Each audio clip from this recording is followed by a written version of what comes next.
Y la invitada de la fecha tiene que ver con la idea del video.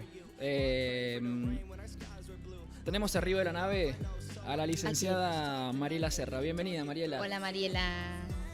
Muchas Muy gracias bien. por la invitación y la verdad que me encantó el espacio porque creo que es lo que necesitan los adolescentes, los jóvenes y también los adultos. O sea, necesitamos de estos espacios donde podamos unirnos, podamos sincronizar, digo yo.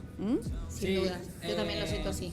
Fíjate Mariela, que justamente cuando comento la idea y cuando empezamos a charlar y a darle forma y a producir todo lo que es el video y todo lo que sabíamos que se iba a venir después, creo que es una realidad que hoy no solamente atraviesa la juventud. Quedó demostrado por medio de una pandemia que puede atravesar a cualquier tipo de persona sin importar la edad. Y que te puede pegar de la misma manera, tengas la edad que tengas la edad que tengas. Y para nosotros eso es empezar a quitarle un rótulo que por ahí mucho tiempo ha tenido puesto.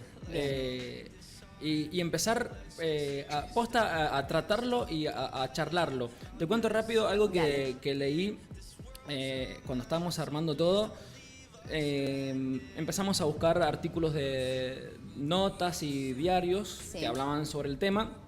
Y algo que me hizo muchísimo ruido en varias notas fue esto de no se charla por miedo a un efecto contagio. Como si de repente se tratara de un virus. La problemática que uno se está atravesando, ya no digo en jóvenes, adultos, sino como sociedad. Nada, creo que se tiene que romper eso, ¿no? Primero y principal, creo que tenemos que romper el hecho de poder nominarlo, porque a todos un poco nos paraliza. Hablar del suicidio, hoy por hoy nos paraliza a todos, inclusive a los que estamos acostumbrados de trabajar en salud mental. Cuando hablamos de ideas suicidas o de ideas de autolesión, es como que de repente nos paraliza y nos pone mal. Entonces, primero y principal, nominarlo porque es parte de una problemática y donde lo ideal sería, obviamente, trabajar la prevención. O sea, porque sí, es fácil a veces decir, bueno, cuando lamentablemente sucedió, ya no lo puedes trabajar con la persona, sí lo vas a trabajar mucho con el entorno, porque lo que uno no puede sacar de mérito es el impacto que genera en el entorno de la persona que suicida, ¿sí? Pero lo que tenemos que hacer hincapié hoy por hoy es en todo lo que es la prevención. Primero y principal, durante mucho tiempo se creía que esto se padecía un trastorno y en realidad el suicidio en sí no es un trastorno, no es una enfermedad mental. Y esto es lo difícil que muchas veces, tampoco está ajustado a una nómina. Por ejemplo, el decir todas las personas que fueron abusadas se suicidan o todas las personas que tienen una depresión se suicidan. O sea, es tan amplio y ahí también tenemos que evitar las generalizaciones, porque muchas veces dicen, bueno, se suicidó porque fue abusado. Está bien, pero hay muchas personas que han sido abusadas o que han sufrido bullying o cualquier otro tipo de maltrato o violencia o carencia afectiva que no terminan con este acto suicida, ¿sí? Entonces, primero, evitar las generalizaciones y no condicionar a que si yo tuve una determinada historia de vida, esto me puede pasar o lo puedo hacer. Claro. Y tal cual decían un poco en el video, siempre hacer mucho énfasis en la ayuda. Y desde qué lugar voy a pedir esta ayuda y desde qué lugar yo también me voy a aprender a poder ayudarme. ¿Cómo me voy a ayudar? Que esto obviamente a veces no es fácil porque la persona que no tiene este sentido de vida le cuesta reconocer sus propios sostenes. Pero fíjate que también a veces nos equivocamos en ver, yo siempre digo que cuando yo atiendo a un paciente, más allá de ver el motivo de consulta, lo que yo veo es el recurso que tengo frente a esa persona. Bien. Porque si yo solamente veo el motivo de consulta y no veo el recurso, me estoy poniendo en la debilidad de la persona, en lo que le falta, en lo que le cuesta, en lo que sufre. Ahora, si yo de repente empiezo a ver el recurso, por ahí voy a salir. Desde el recurso lo voy a poder ayudar y voy a tratar que él reconozca su propio recurso para poder salir adelante. ¿Sí? Creo que Mariela hiciste pie en algo que para mí es muy importante. Y lo voy a decir como lo siento. Hoy creo que, por ponerte un ejemplo, en los colegios, Sí. donde hace poquito un caso que se hizo muy, muy conocido, que fue en el Colegio Luján, puntualmente porque estamos hablando en línea de tiempo, Sí, sí. pero casos como el del Colegio Luján Claro, hay un también montón. claro. Quiero hacer hincapié en lo que pasó en el Luján porque es cortito en el tiempo y la carencia hoy que tienen, por ejemplo, los colegios de un gabinete psicopedagógico, que funcione, porque de existir existen, Bien. pero por ahí digo, la importancia que tiene un gabinete dentro de un colegio, la importancia que puede llegar a tener un gabinete dentro de un club, sea el deporte que sea, la importancia que puede llegar a tener un gabinete en una empresa, me parece que hoy no es poca cosa, no es un tema que tengamos que dejar pasar. Por ahí todas estas cuestiones en el ámbito laboral o de hecho en el ámbito social también siempre han sido como ninguneadas o che, la persona es así por tal o cual cosa o no darle importancia a realmente lo que le pasa a esa persona. Bien. En el ámbito que sea. Bien. Pero me parece que la importancia de la contención en el ámbito que sea tiene un rol importante. Bien. ¿No? A mí me parece re importante y de hecho yo en esto quiero ser sumamente respetuosa de todos los equipos de salud mental, ya sea en el área de salud o en el área de educación, porque de hecho yo trabajo en el área de educación.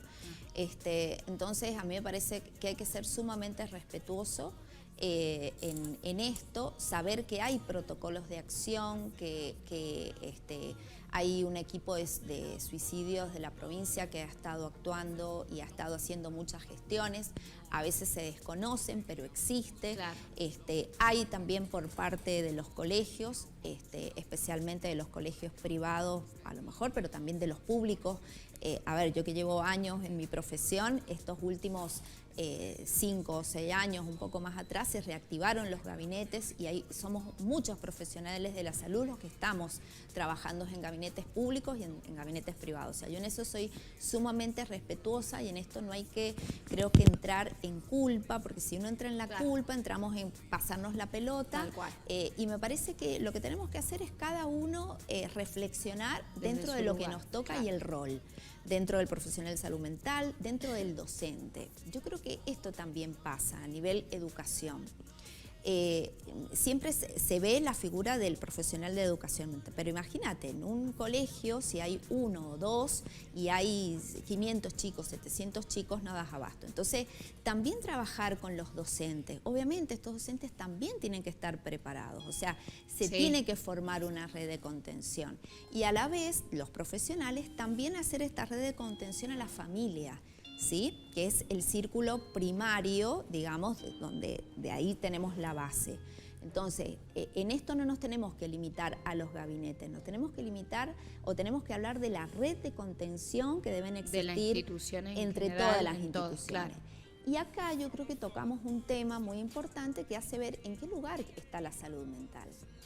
A ver, si vos de repente en los colegios, ¿qué se pide? La cartilla sanitaria, que es un acto de salud.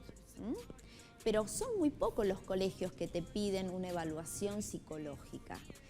Yo he trabajado años haciendo cartillas No y tengo realmente recuerdo muchos casos, especialmente de los adolescentes, de haber visto, haber detectado un cuadro de angustia o de ansiedad y poder decirle a los papás, miren, así como a lo mejor el laboratorio le dio mal, apareció en Chagas, glóbulos rojos altos o bajos, desde la parte de salud mental, el poder detectar. Entonces, esto ya es importante. En una cartilla laboral, siempre que te piden la parte física, pero no la parte mental. Entonces, creo que es un cambio de paradigma, te diría yo, donde la salud mental se está viendo que es tan importante como la salud física, porque somos un todo. No tenemos que disociarnos, somos un todo. Cuerpo y psiquis. Entonces, desde ahí, y así como yo tengo hábitos para cuidar mi salud física, también tengo que tener hábitos para cuidar mi salud mental y proteger esta salud mental. Sí. Bien. Sí, real que sí. Yo justamente iba a preguntar esto mismo de lo que decías vos, el tema de los gabinetes en los colegios. Y me pasó a mí, por ejemplo, una situación cuando era chica. con un tema de trastorno alimenticio. Sí. Y me pasó en ese momento que actuó, o sea, llegó a oídos de la psicóloga del colegio en ese año y fue como una invasión para mí, o sea, de repente haber comentado algo que justo sucedió en el colegio, se entera la gente del gabinete y fue una obligación, o sea, fue Bien. o contás vos o lo contamos nosotros. Bien. Digo, si bien no quiero justo, es un caso que tomo especial, no sé cómo se maneja, cómo lo llevan, cómo debería ser.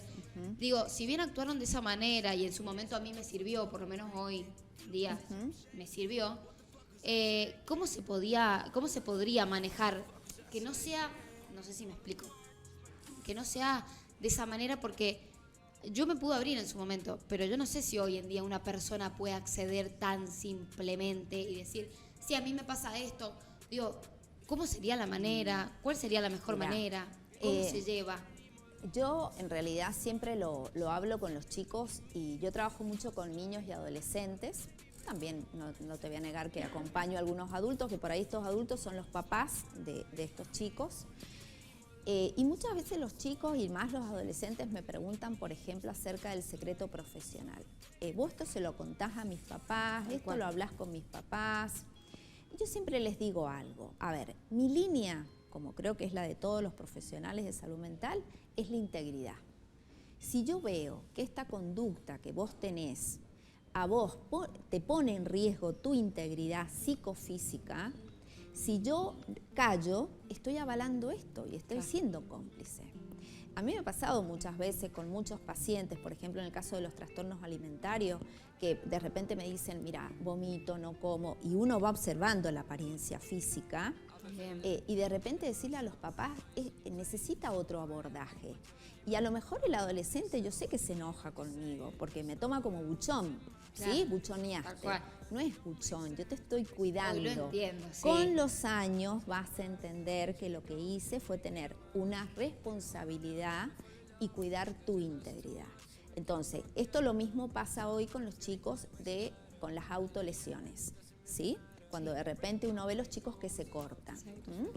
A ver, ¿qué pasa con esto? A ver, esto no es una moda, no es un piercing, no es un tatuaje. O sea, esto va más allá. Y esto me está hablando de un proceso de angustia de este chico que yo no lo puedo omitir y dejar pasar. Entonces, ¿qué tengo que hacer yo? Informar a esta familia. Y si esta familia tampoco quiere ver, tengo que hacer la comunicación a un organismo público para que acompañe a este chico. Y esto no es ser buchón, esto tiene que ver con cuidar la integridad de esa persona. Esto es muy importante y por ahí los chicos, ¿verdad? O tratan de camuflar muchas conductas. Sí. Por supuesto que, a ver, uno como adulto en relación a los adolescentes, ¿sí? Que uno tiene como miedo de la adolescencia, por ahí me sitúo más en esta población, que sé que es la que más los acompaña por ahí. La adolescencia, a ver, siempre está vista como una etapa conflictiva, complicada, que los adultos le tenemos miedo, el adolescente llega a la adolescencia. A ver, la adolescencia es una etapa de una gran mutación. Mirá, se hace una, un paralelismo con la adaptación que tiene un bebé cuando sale del útero, que tiene que hacer todo un proceso desde su respiración, adaptarse al nuevo ambiente, bueno, que nosotros le llamamos como trauma de nacimiento, ¿sí? Que supone una gran adaptación. El adolescente pasa por cambios más o menos similares. Cambios que tienen que ver con su cuerpo, de ahí viene la palabra adolescencia, porque adolece y hace 3 duelos. El duelo del cuerpo infantil, se encuentra con un cuerpo que de repente no es el del niño. El duelo del rol infantil ya no es niño. Yo siempre digo esto en una reunión familiar, el adolescente no sabe si ponerse con los niños, no se encuentra y no se encuentra en la mesa de los adultos. Entonces, a veces, bonito, el adolescente queda como aislado. ¿Ves? Porque es como que no encaja en estos grupos. Y por el otro lado, lo que más cuesta a veces es el duelo de los padres infantiles. padres que para mí de niño fueron estos superhéroes que yo admiraba, que eran lo más, de repente decae. Pero esto tiene un sentido, que esto es bueno que lo sepan los chicos y los papás. Decae porque se tiene que hacer ese duelo de padres infantiles para poder transitar hacia la adultez y llegar a la autonomía. Este es el mensaje en realidad que tiene el adolescente, por eso es conflictivo, por los duelos que atraviesa, porque forma su identidad. Y terminada la adolescencia, ¿qué es lo importante? Que el adolescente salga, haga el pasaje a la exogamia con una autonomía. Y no es solamente autonomía, me mantengo solo o vivo solo, ¿sí? Es una autonomía afectiva.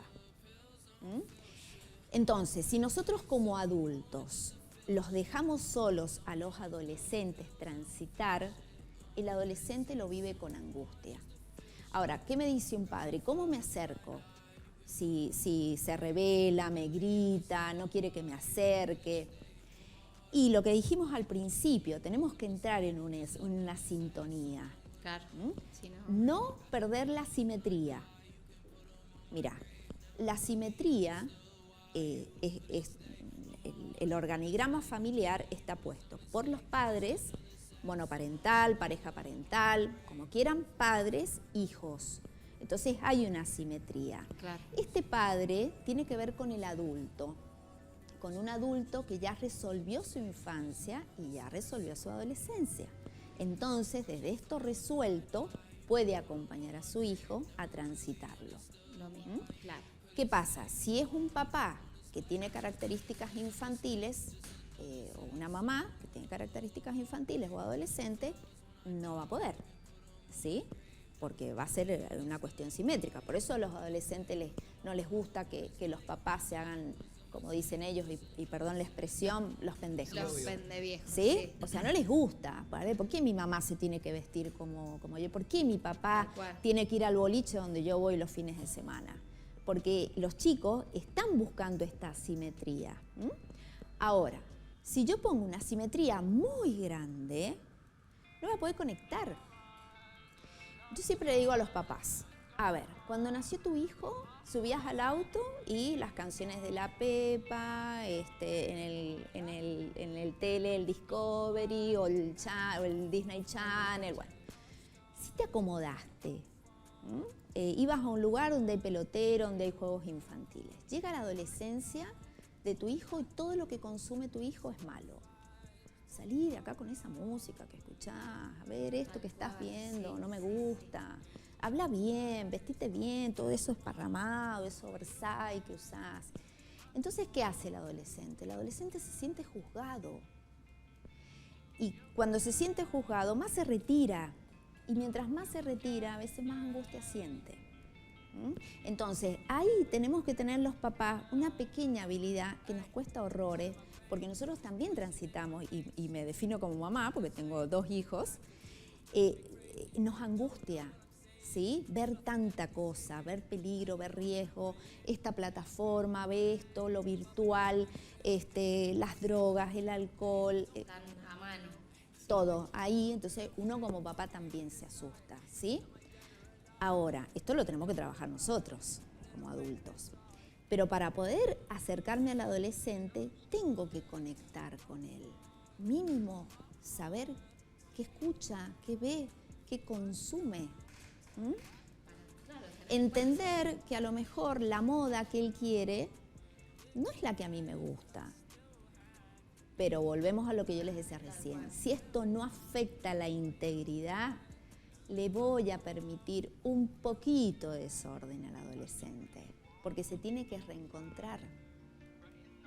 Entonces, ahí es este proceso difícil entre cómo los papás y los profesionales, porque ojo que cuando uno se pone en un profesional y atiende a adolescentes, uno también tiene que decir, yo les digo a mis adolescentes, he tenido que aprender muchas palabras, random, esta palabra que decías por recién, qué es lo que es ortiva, qué es lo que es esto, me he tenido que poner, gracias a mis hijos, el otro día bajé la aplicación de la inteligencia artificial porque trabajo en un colegio y esto hoy por hoy hay que hacerlo, o sea, no nos tenemos que resistir al cambio, o esto que decimos en mi adolescencia, y sí, no es la misma adolescencia, es hoy. ¿sí? Entonces, sin perder mi rol de adulto, ¿sí? Tengo que encontrar. Entonces, si yo bajo y me pongo en sintonía, yo voy a poder entenderte y voy a poder acompañarte. Ahora, si yo huyo porque me angustio, que creo que es lo que hoy por hoy a muchos adultos les pasa, no quiero ver porque no sé cómo lo manejo, ahí está el riesgo de todo, de las adicciones, del suicidio, de todo lo que ve uno hoy por hoy ve, ojo, en el plano real y en el plano virtual. Esto también es algo que tenemos que ser conscientes los papás. No, yo no lo dejo que salga los sábados en la noche, déjalo en la pieza, que esté con el celu toda la noche. Y eso a lo mejor es más riesgoso. Bien. ¿Sí? Que a que salga tal cual. A que salga. Bueno, Sí. yo por ahí hablo mucho, ustedes me preguntan No, si voy estoy bien. escuchando con toda la Estoy atención guardando del todo, mundo. estoy guardando todo y hay muchos puntos que has marcado que a mí me parecen muy jugosos para poder debatirlo. Hacías mención la importancia que cumple el rol de la familia a la Sí. hora de poder detectar Bien, y a la hora de poder acompañar. bien. Yo también por ahí me pregunto qué pasa cuando eso no sucede. Bien. Cuando desde el entorno familiar no se detecta, cuando desde el entorno familiar no se acompaña. Creo que, como vos bien decías, sea la persona que sea, tenga la edad que tengan, por ahí los jóvenes un poco más lo demuestran. Cuando armábamos el video y una de las partes que habíamos escrito es "mi piel grita, mi piel llora". Creo que justamente vos marcabas esto de cómo la persona empieza a tener algunas actitudes o algunas tendencias que si uno las detecta, las puede trabajar. Entonces yo me pregunto qué pasa cuando eso no sucede, cuando en la familia no se detecta. Digo yo, vos por ahí me puedes corregir o lo podemos armar. Después el joven va a la escuela y me parece que por ahí es otro ámbito donde lo puede expresar Muy con sus importante, pares, con sí. sus compañeros, con sus amigos, Tal con cual. los profes, con Sí, el prese. sí. Y creo que hay una tendencia que para mí esto se tendría que haber, digamos, debatido hace mucho tiempo, hace muchos años. Y vas a decir, che, esto es algo insignificante que por ahí puede marcar esto. ¿Cómo en el colegio de repente también te exigen, no sé, el tema de la barba, el tema del pelo, la vestimenta? ¿Cómo también por ahí un chico de 14, 15 años con lo que ha avanzado el tiempo y la moda, yo creo que por ahí pasa más por otro lado, digamos, la rigurosidad de, che, tenés que venir con el pelo corto. Estructuras. Exacto, tenés que venir con la barba afeitada. Bien. Cómo de repente empezamos desde esas Bien. cuestiones tan mínimas, Bien. cómo se empieza a marginar a un joven por lo que siente, de repente, creo yo que ya es un rótulo que se debería haber roto y trabajar otras cuestiones, digo. Sí, yo creo que son contextos, hay como diversos contextos, en algunos se ve más, en otros menos. Yo creo que en lo que es en la parte adolescente debería existir. Por ahí los colegios, yo creo que se basan los colegios u otros ámbitos en esto que es acompañar a los chicos en lo que es el ajuste a la realidad. Y el ajuste a la realidad te habla ¿cuál es el ajuste a la realidad? Hay un tiempo y un espacio. Y en ese tiempo y espacio, que es diverso, se pueden acomodar, ¿sí? En realidad se debería flexibilizar un poquito más y ahí aparece un poquito nuestra cabeza, que de hecho acá hay colegios que son mucho más desestructurados en estas cosas, pero que tienen una exigencia cognitiva muy importante. De hecho, hay un colegio preuniversitario que lo aborda así. Con lo cual está bueno, porque vos te das cuenta que hay una disciplina, ¿sí?, que tiene que ver con el cognitivo, con el cumplimiento. Inclusive los chicos no pueden ingresar al colegio si no tienen su guardapolvo, por ejemplo. Pero a lo mejor se les permite otras cosas un poco más desestructuradas. Bueno, esto creo que tiene que ver con la idiosincrasia de cada escuela, pero también hacernos cargo de algo. Creo que dentro de nuestra realidad, de nuestro país, de nuestra provincia, podemos tener la elección de qué escuela. Entonces, al momento de elegir, saber ¿sí? Si de repente yo voy a un colegio religioso, sé que por pertenecer en ese ajuste de tiempo y espacio, voy a tener que cumplir con ciertas obligaciones religiosas. De repente no me gusta lo religioso, puedo optar por algo laico. De repente no me gusta lo privado, puedo ir a lo público. Por supuesto que a veces, también en lo público se ofrece diversidad. Sí. O sea, yo creo que esto también es importante saber. Van a haber ámbitos que son más estructurados o menos estructurados. Y esto tiene que ver con algo que también está bueno tener en cuenta. Dentro de las líneas del desarrollo, que van desde la dependencia a la autonomía, la línea del desarrollo es juego, estudio, trabajo. A ver, por eso en las escuelas de menor a menor, o sea, a un niño de nivel inicial no se le exige lo mismo que a un nivel secundario, vos tenés que ir trabajando la transición, que es el paso, porque de repente, si yo en un colegio secundario, por tu adolescencia o por tu etapa, te permito todo sumamente desestructurado, vos terminás sexto, séptimo año y pasás a una universidad, o de la universidad a un trabajo donde el mercado laboral te exige otra cosa, también la vas a pasar mal. ¿Sí? Entonces esto creo que se tiene que ir graduando y tiene que ser en transición. Por supuesto que todo lo demasiado estructurado no funciona porque es muy riguroso. Uno puede dar una cierta flexibilidad. Ahora, esa flexibilidad siempre acompañada de límites, porque cuando hablamos de adolescencia parece que es decir no hay límites.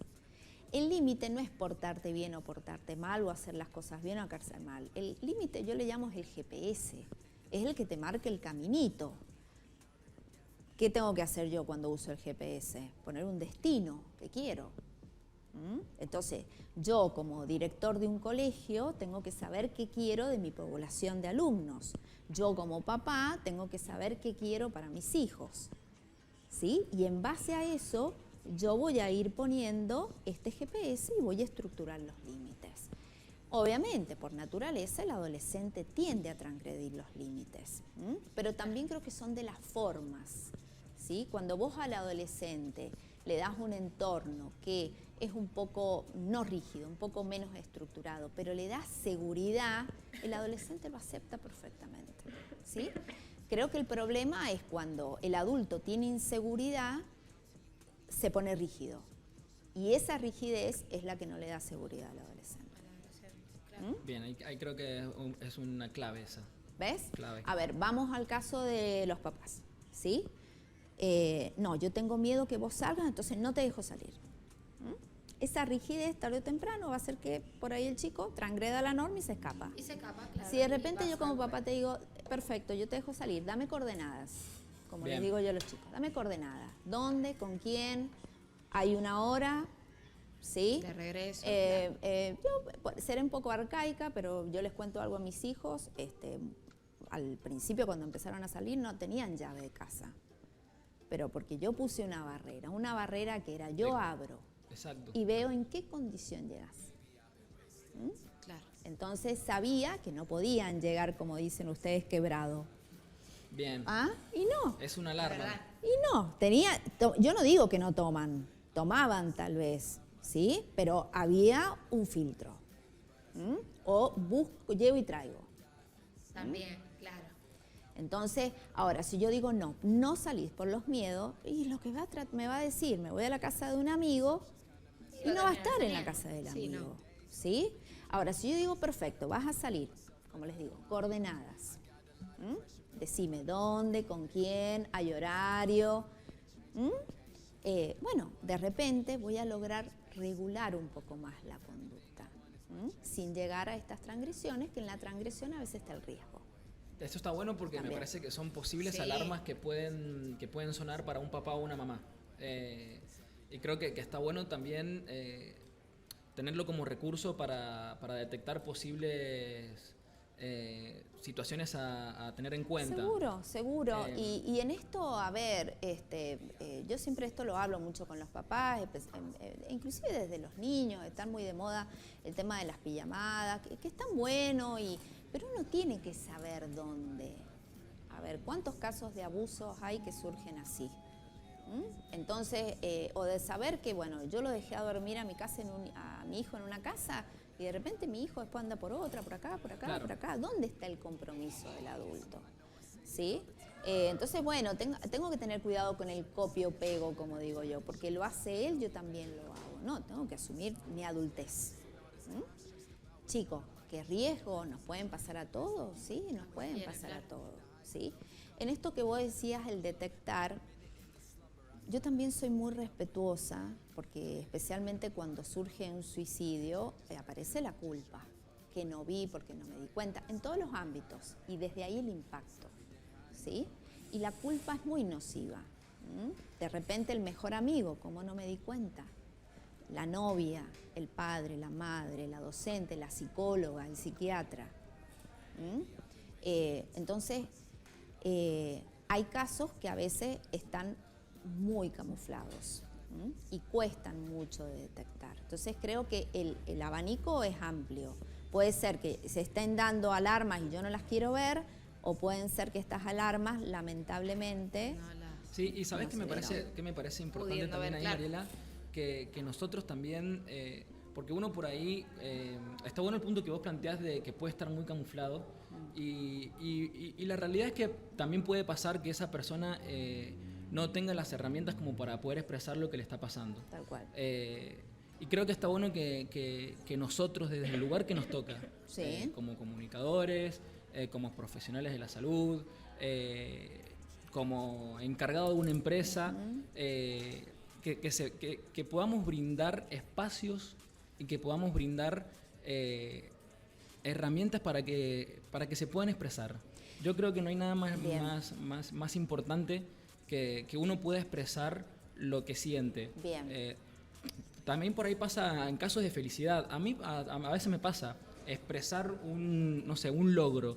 Y con el tiempo uno se da cuenta que no tiene a veces esas herramientas como para poder expresarse, como para poder pararse frente a una cámara o en el escenario del colegio a cantar el himno, a Bien. cantar el Aurora. Creo que a todos, no quiero caer, digamos, por ahí uno cae sobre algo, sobre alguien, cuando como sociedad y desde donde nos toca como cajero en un supermercado, el hecho de saludar o despedir con una sonrisa, no sabe uno cómo puede impactar en la otra persona y lo que puede llegar a generar. Totalmente, Por eso totalmente. creo que desde el lugar que nos toca a todos, empezar a generar estos espacios. De hecho, lo que nosotros armamos y un poco el video que ojalá que pueda hacer ruido y que empecemos a hablar de estas cuestiones, empecemos a generar espacios y que podamos dar esa confianza también para que la otra persona se pueda expresar. Che, la verdad que la estoy pasando re mal y me está pasando esto. Bien. Y que siente la seguridad que lo que está contando no cae como una joda en la otra persona. Bien. Yo creo que en esto tenemos que aprender a desarrollar muchas herramientas, como es, por ejemplo, la escucha activa. La escucha activa que a veces se pierde, especialmente por el uso del celular, porque yo puedo hablarme, yo te escucho y estoy mirando el dispositivo, ¿sí? La escucha activa que tiene que ver con esto de escucharte, de mirarte, de sostener la mirada, de asentir, de decir, sí, te escucho. La empatía, esto de ponerme en el lugar del otro también, ¿sí? Y también uno configurar los propios límites, eso también, yo siempre digo, también siempre hablamos del amor al otro y nosotros hemos empezado a construir el amor hacia uno mismo, que no es egocentrismo, no es narcisismo, sino que tiene que ver con esto de aprender a dibujarme, de reconocer los propios límites, ¿sí? Y en esto que vos decías de la expresión, expresión de todo tipo, porque a veces creemos que la expresión es la habilidad para comunicar cosas desde lo verbal, ¿sí? Y no todas las personas tienen estas herramientas, pero tenemos infinidad de cosas de comunicarnos. Un poco desde la línea evolutiva, haciéndoles un recorrido simple, cuando el niño nace es puro impulso, ¿sí? Después un poco se va como moldeando por los hábitos, que ahí empieza como la primera infancia. Cuando empieza la escuela, ese impulso empieza una etapa que se llama latencia, porque el impulso va por debajo y vas puesto en otros intereses, en lo social, en el deporte. Bueno, cuando llega la adolescencia, el impulso hace esto, ¡puf! ¿Sí? Bueno, si yo dejo el impulso suelto, este impulso, que es sexual y es un impulso agresivo, que cuando uno dice como impulso sexual y agresivo, hello, nacimos, todos los tenemos. Entonces, yo tengo que encontrar los canales para que este impulso tome su caminito, su caminito, su caminito. Esto se le llama un mecanismo de defensa que se llama sublimación, donde yo ese impulso lo canalizo, lo llevo a través de fines que a mí me sirvan para ponerlo afuera, socialmente aceptado. ¿Qué aparece ahí? El arte. Yo de repente no puedo expresarme a lo mejor con palabras, pero me expreso cantando, pintando, expresión corporal. Corporal, el deporte, la lectura, la escritura, bueno, tantísimas cosas que hoy por hoy lamentablemente a los chicos se les juzga mucho. Entonces creo que nuestro compromiso como adulto es acompañar en estos canales.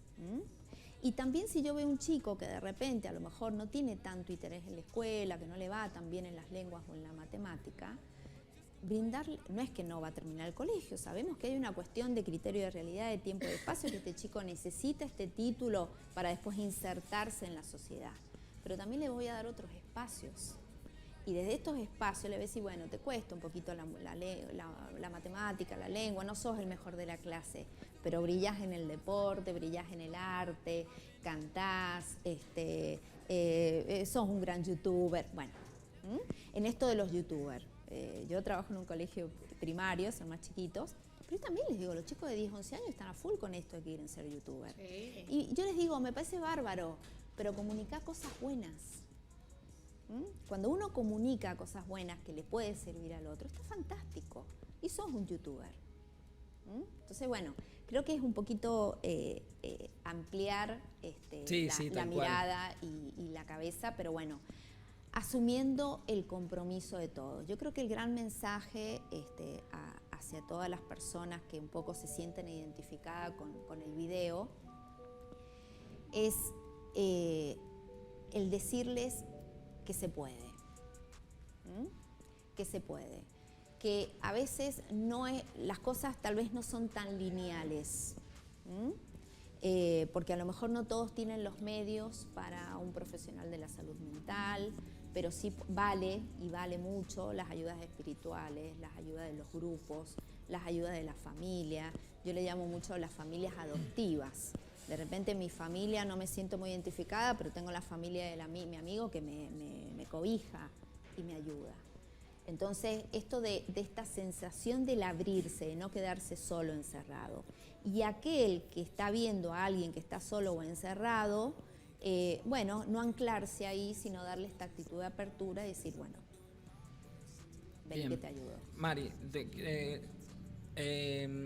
te quiero hacer una pregunta y creo que vos me vas a poder responder a la duda que yo tengo. Y ya con esto vamos a ir cerrando. ¿Por qué te quiero preguntar esto? Porque sí. Trabajás en la educación. Sí. Y no es, digamos, una noticia que hace mucho hay chicos que se vienen haciendo sentadas. Y creo que es una problemática que hay que atenderla.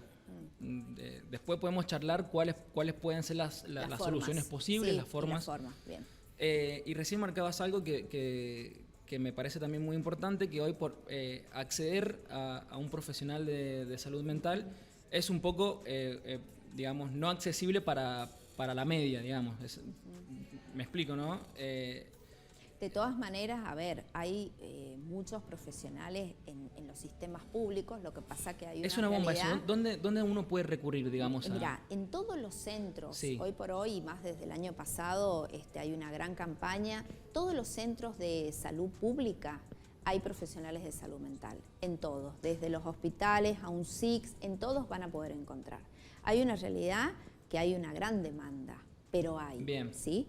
Otro medio que también ha actuado muy bien es el mismo Colegio de Psicólogos, ¿sí? Bien. Mismo Colegio de Psicólogos a partir de la pandemia tuvo líneas gratuitas de abordaje donde equipos de colegas, de profesionales lo hicieron y todavía sigue funcionando, así que también a través del Colegio de Psicólogos, ¿sí? a través de los sistemas de educación también, ¿sí? De repente yo no puedo llegar a un hospital, bueno, hablo con el directivo del colegio, o sea, con cualquier persona de un organismo público. Bien. Esto, bueno, para las personas que a lo mejor desde lo privado no pueden acceder a un sistema privado, pero en lo público hay y se están desarrollando muy buena gestión. Perfecto. Esto es importante para que se sepa. En los distintos clubes, a mí por ejemplo el año pasado me invitaron de algunos clubes también para hablar con los chicos, para hablar con los papás, o sea, siempre está esta apertura. Yo creo, y en esto soy bastante optimista, de que hubo un cambio en realidad, de darle otro lugar a esto de la salud mental. Que estos episodios que suceden, ¿sí? También hay que tomarlos con pinza y, chicos, ser muy respetuosos, porque detrás de estos episodios que se hacen públicos y se hacen masivos, hay gente que está sufriendo y la está pasando mal. Entonces, ahí también esto nos tiene que ayudar para aprender y para revisar muchas cosas, ¿sí? Pero hay que ser sumamente respetuoso de esto. Sí, tal cual, tal cual. Sí. Yo tengo una pregunta, una espectadora. Diga. Me cuenta que una persona de su entorno comenta que había intentado quitarse la vida. Y cuando ella la comenta, dice que llegaron justamente acotaciones del resto, que cuando ella lo anuncia es para llamar la atención. Y no porque verdaderamente esté mal, me pone, creo que es algo que hemos escuchado toda la vida y no sé qué tan real es eso. El que lo cuenta o el que lo anuncia solo lo hace para llamar la atención. No sé si se entiende. Bien, sí. A ver, en realidad muchas veces estuvo este concepto, y yo lo hablo como desde hace antes y como un mito, el que lo hace no te lo dice, ¿sí? Y mucho se desvirtúa esto de el llamar la atención. Esto pasa en los niños, en el adolescente, en el adulto que quiere llamar la atención. Yo cuando me dicen, mira, a mí me parece que quiere llamar la atención, está bien, pero yo pregunto, ¿por qué quiere llamar la atención? Claro.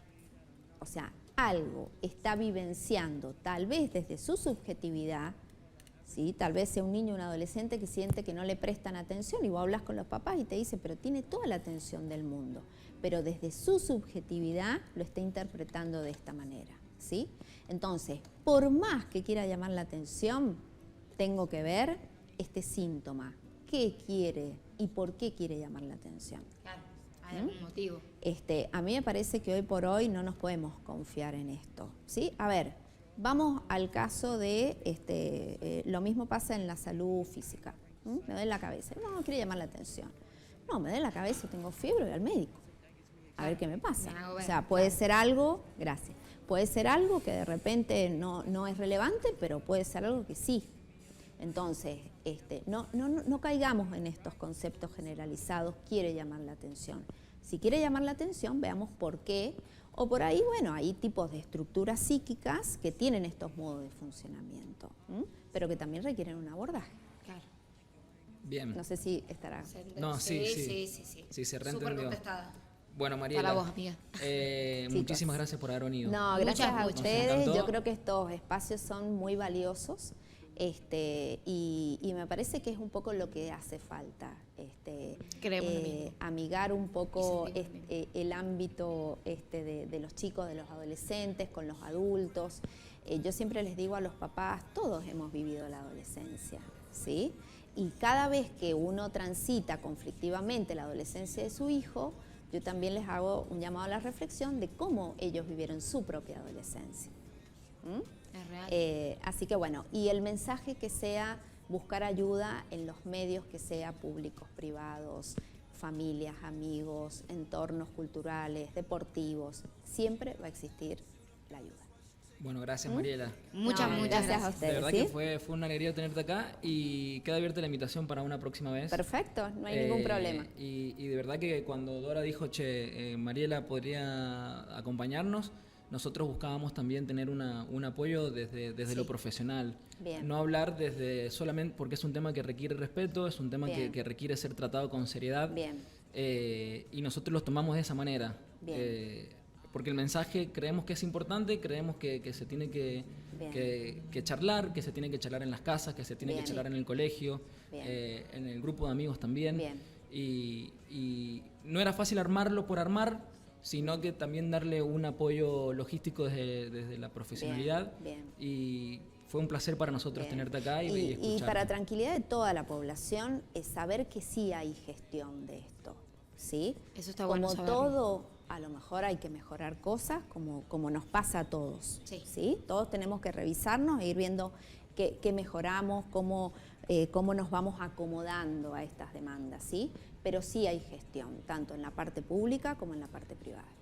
Bien, bueno, Mariela. Así que bueno, gracias muchísimas a ustedes, gracias. chicos. Fue un placer tenerte acá. No, gracias a ustedes, Mari. ¿sí?